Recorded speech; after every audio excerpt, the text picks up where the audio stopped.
है फ्रेंड्स, आपने कभी नियति के बारे में सोचा है? आपने कभी भाग्य के बारे में सोचा है? आपने कभी सोचा है कि क्या सब चीज पहले से डिटरमाइंड है? जैसा कि कहा जाता है कई बार कि भगवान की मर्जी के बिना एक पत्ता भी नहीं हिलता। चलो इस बात को तो छोड़ दिया जाए, लेकिन फिर भी लॉ ऑफ कर्मा वगैरह हर चीज पहले से डिफाइन है क्या? मतलब आपने कभी इस बारे में सोचा है? वैसे हाल ही में मैं इस बारे में सोच रहा था, क्योंकि मुझे ना ऐसा हुआ था, आपके साथ भी हुआ होगा कई बार, डेजा वू बोलते हैं इसको। वो जो फुकरे मूवी में चूचे के साथ हो रहा था वैसा कुछ वैसा तो कुछ नहीं परफेक्टली हो रहा था, बट ऐसा आपने भी कभी महसूस किया होगा कि कोई पर्टिकुलर इवेंट जब हो रहा है आपके आंखों के सामने, तो उस टाइम आपको लगता है कि अरे यार ऐसा पहले भी हो चुका है। वैसा आपको फील होता है कि अरे यार ऐसा पहले भी हो चुका है, डिट्टो ऐसा हो चुका है, अब देख। और कई बार तो ये इस हद तक बढ़ जाता है कि आप अपने साथ जो आपके बैठा है आप उसको कह देते हो कि अभी देखना ऐसा होगा, और वैसा हो भी जाता है। तो क्या ये आपको पहले से आभास कैसे हो गया कि ये क्या है? क्या तो सचमुच भाग्य जैसी कोई चीज होती है? क्योंकि अगर इसके बारे में सोचो कि अगर आपको पहले से पता चल जा रहा है चीजें, तो ये तो बड़ा मसले वाली बात है। इससे बड़ी बात कि आप बहुत ज्यादा ज्ञानी हो, इससे बड़ी बात यह है कि सब कुछ पहले से तय है, तभी तो आपको पता चल गया कि क्या होने वाला है। तो आज इसी के बारे में थोड़ी सी बात करेंगे। तो मैं जब इसके बारे में थोड़ा सा रिसर्च कर रहा था, तो आपको अपने हिंदू माइथोलॉजी में भी बहुत सी ऐसी चीज़ें मिल जाएंगी जो कि भाग्य के बारे में बताती हो। मैं ग्रीक माइथोलॉजी में मुझे एक चीज़ मिली, एक स्टोरी मिली, बहुत ही अच्छी स्टोरी है, तो मैं आपको सुनाना चाहूँगा। ये ना ऑसिपिडस की कहानी है, ये एंशिएंट ग्रीक की कहानी है। तो उसमें ना क्या हुआ था कि एक राजा था, उसके इधर एक बेटा हुआ था। तो सब कोई पंडित को बुलाते हैं ना कि नामकरण वगैरह किया जाए, सारे ज्योतिषी वगैरह ये चीज़ें दिखाया जाए, नामकरण वगैरह किया जाए और ज्योतिषी वगैरह की चीज़ें दिखाई जाए कि क्या है, क्या बनेगा वगैरह। तो उसको बुलाया गया, कि एक पंडित को बुलाने के लिए बुलाया गया। तो उसने भविष्यवाणी की सारी चीज़ें देखने के बाद कि ये जो लड़का है ये बड़ा होके अपने पापा को मार देगा और अपनी ही माँ से शादी कर लेगा। ऐसा ऑसिपिडस स्टोरी है, आप खुद भी रिसर्च करके उसके बारे में पढ़ सकते हैं। बहुत ही इंटरेस्टिंग मुझे कहानी लगी, इसलिए मैं आपको बता रहा हूँ। तो ऐसा उन्होंने कहा कि अपने फादर को मार के अपनी ही माँ से मैरी कर लेगा ये। तो वो पापा थोड़े डर गए, राजा थे, तो उन्होंने काम किया कि उसको जाके जंगल में छोड़ दिया। बड़ा ही घना जंगल था, तो उन्होंने सोचा कि जानवर वगैरह खा जाएंगे, मैं क्यों पाप का अपने सर पे लूं, हत्या का पाप, मैं उसको जंगल में छोड़ आता हूँ। तो ऐसा सोच के जंगल में छोड़ दिया।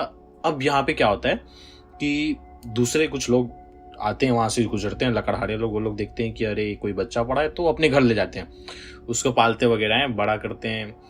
तो जब वो थोड़ा बड़ा होता है तो उसे पता चलता है कि एक पंडित ने ऐसी भविष्यवाणी की है कि जो वो है वो अपने ही पापा को मार देगा और अपनी ही माँ से शादी कर लेगा। तो ये भविष्यवाणी को झूठी साबित करने के लिए वो घर से भाग जाता है। वो घर से भाग जाता है और रास्ते में उसे एक आदमी मिलता है। उसे बहुत गुस्सा आता है उसके ऊपर, कुछ आर्ग्यूमेंट वगैरह होती है, तो गुस्से में उससे फाइट वाइट करता है और उस आदमी को मार देता है। और फिर वो देखता है उसकी वाइफ को, तो उसे वो बहुत ज्यादा अट्रैक्टिव लगती है उस आदमी की वाइफ, तो उससे शादी कर लेता है। अब ट्विस्ट की बात यह है स्टोरी में कि जिस आदमी को मारा होता है वो उसके असली पिता होते हैं, और जिससे वो शादी किया होता है वो उसकी असली माता रहती है। अब इस स्टोरी से हमें ये पता चलता है कि क्या सचमुच नियति जैसी कोई चीज होती है? क्या सचमुच हम अपने फेथ को एस्केप नहीं कर सकते? क्या सचमुच हमारी हर चीज जो हम कर रहे हैं वो सब कुछ पहले से तय है? इससे बहुत ही गहन सवाल उठता है, आर वी रियली फ्री? हम बातें तो अक्सर करते रहते हैं फ्रीडम की, क्या पर हम सचमुच फ्री हैं? वैसे अभी मैंने जिस चीज के बारे में आपको बताया कि सब चीज पहले से तय है, ये इसको फिलोसॉफी में डिटर्मिनिज्म बोलते हैं। कि जो लोग फिलोसॉफी के कुछ लोग मानते हैं कि सब चीज पहले से तय है और हम वही करते हैं जो कि पहले से तय है, तो इसको डिटर्मिनेशन बोलते हैं। और दूसरा एक फिलोसॉफी है इसका ठीक अपोजिट, जो इसको फ्री विल बोलते हैं कि नहीं नहीं हम आजाद है वो सब करने के लिए जो हम कर सकते हैं। और एक मिनट के लिए मान लो गाइस कि अगर सब चीज डिटरमाइन है पहले से ही, डिटर्मिनिज्म फिलोसॉफी का हम ट्रू मान ले, तो कितने बड़े रिस्क में पड़ जाएंगे हम लोग। क्या आप सचमुच कुछ करोगे?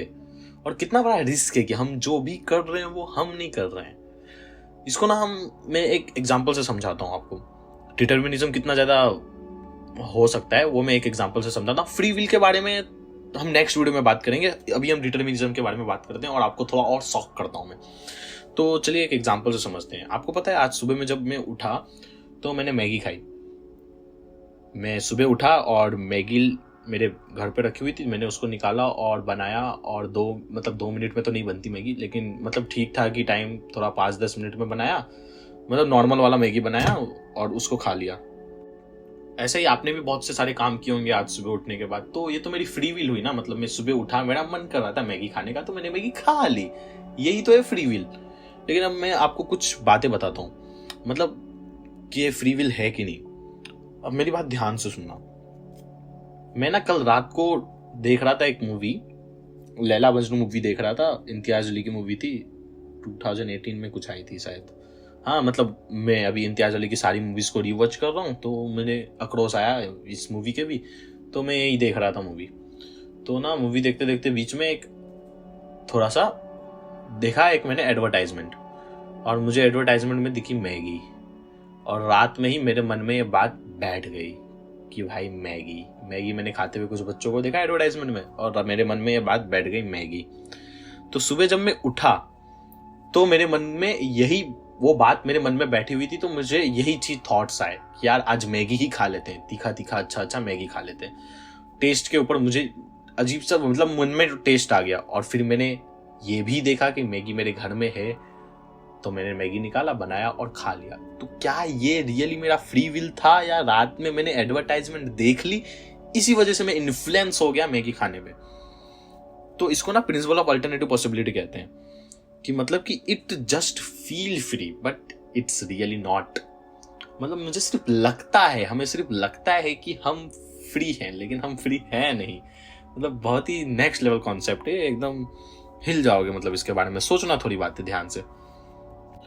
ऐसे ही ना मुझको ये इस फिलोसॉफी और उसमें थोड़ा कॉमन दिखता है मुझे। टाइलर की जो फिलोसॉफी थी ना, फाइट क्लब वाले टाइलर की, हाँ वो थोड़ा एकदम थोड़ा मिलता जुलता है। और उसकी भी क्या नेक्स्ट लेवल फिलोसॉफी थी मतलब टाइलर की। तो सोच रहा हूँ उसके ऊपर भी वीडियो बनाया जाए, टाइलर की फिलोसॉफी के ऊपर, मजा आएगा उस वीडियो में भी। और फ्री विल के बारे में नेक्स्ट वीडियो में बात करते हैं। और बाकी आप इसके बारे में सोचिए कि ये डिटर्मिनिज्म के बारे में, कि क्या हम सचमुच फ्री है, या फिर हम सिर्फ फील करते हैं कि हम फ्री है। इसका ना एक फ्रेमवर्क होता है, मतलब कि बिलीफ, डिजायर और टेम्परेशन, जिससे कि पूरा फ्री विल जो है वो पूरा डिस्ट्रक्ट करना है ना उसको। तो ये 3 चीजों को समझ लो। जैसे कि पहला चीज आता है बिलीफ। जैसे कि कल रात में मैंने मैगी की ऐड देखी थी, तो थोड़ा मुझको ना मन में बैठ गया मैगी चीज टाइप का। और फिर मेरा बिलीफ है कि मैगी बहुत टेस्टी होती है, मतलब मुझे तो बहुत ज्यादा टेस्टी लगती है। तो मेरा बिलीफ है कि मैगी बहुत टेस्टी होती है। और मेरे को टेम्परेशन था कि मैं कुछ टेस्टी खाऊं आज सुबह। कुछ हेल्दी खाने का मन नहीं था, मुझे कुछ टेस्टी खाने का मन था। और मुझे पता है कि मैगी टेस्टी होती है, और डिजायर था मेरे को टेस्टी खाने का, बिलीफ था कि मैगी टेस्टी होती है।